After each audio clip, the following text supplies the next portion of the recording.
Aujourd'hui, on rencontre Annelise Bourassa, technicienne en intervention psychosociale, et on aborde le sujet de la diversité de genre à l'université. Bienvenue à Espresso Pédagogique.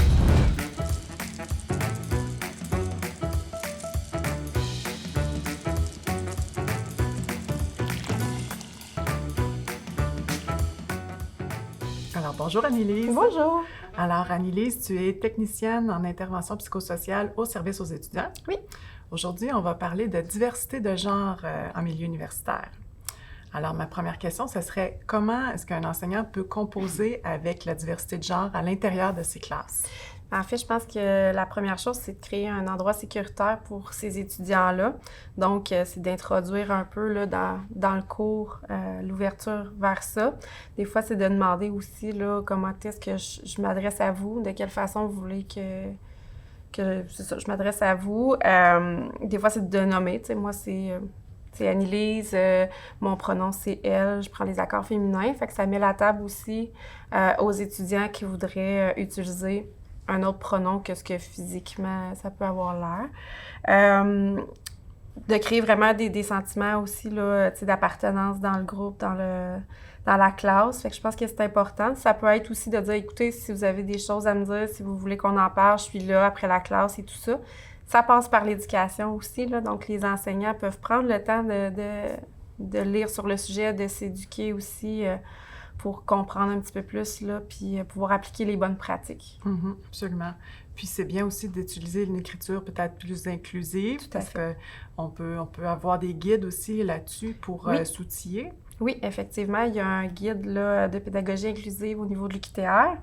Puis au niveau du site les3sexes.com, il y a vraiment un guide là, pour l'écriture inclusive également. Donc, ça permet des fois de savoir un petit peu vers où on s'en va, comment on fait cette écriture-là dans les plans de cours ou dans la façon d'introduire les courriels, tout ça. On évite madame, monsieur, ça, c'est des choses qui sont à éviter beaucoup. Donc, c'est une bonne façon là, de pouvoir travailler puis s'aider dans nos façons d'écrire.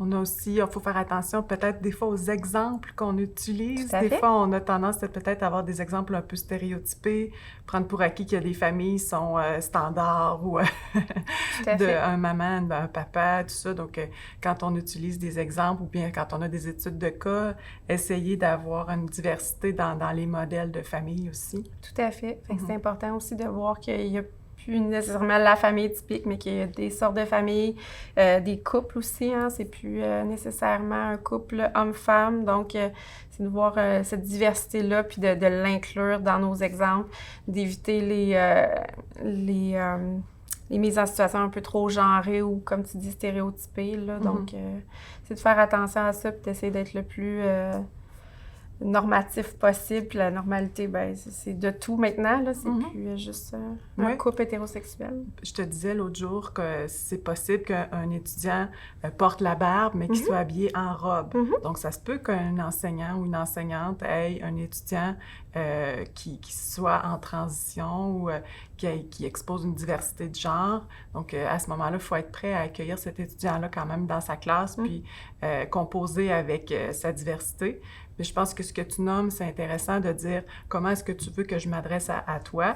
Puis la personne peut venir à la pause ou à la fin du cours pour discuter avec son enseignant, son enseignante. Tout à fait. Puis dans l'idée d'inclusion, c'est de dire, on peut le demander à tous les étudiants. Comment est-ce que vous voulez que je m'adresse à vous?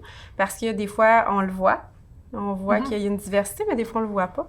Donc, dans l'idée de voir un peu tous les étudiants puis de créer un espace sécuritaire, je pense que c'est intéressant aussi de le demander à l'ensemble de la classe, ceux qui auront envie de me le nommer. Venez me voir après le cours, écrivez-moi un courriel.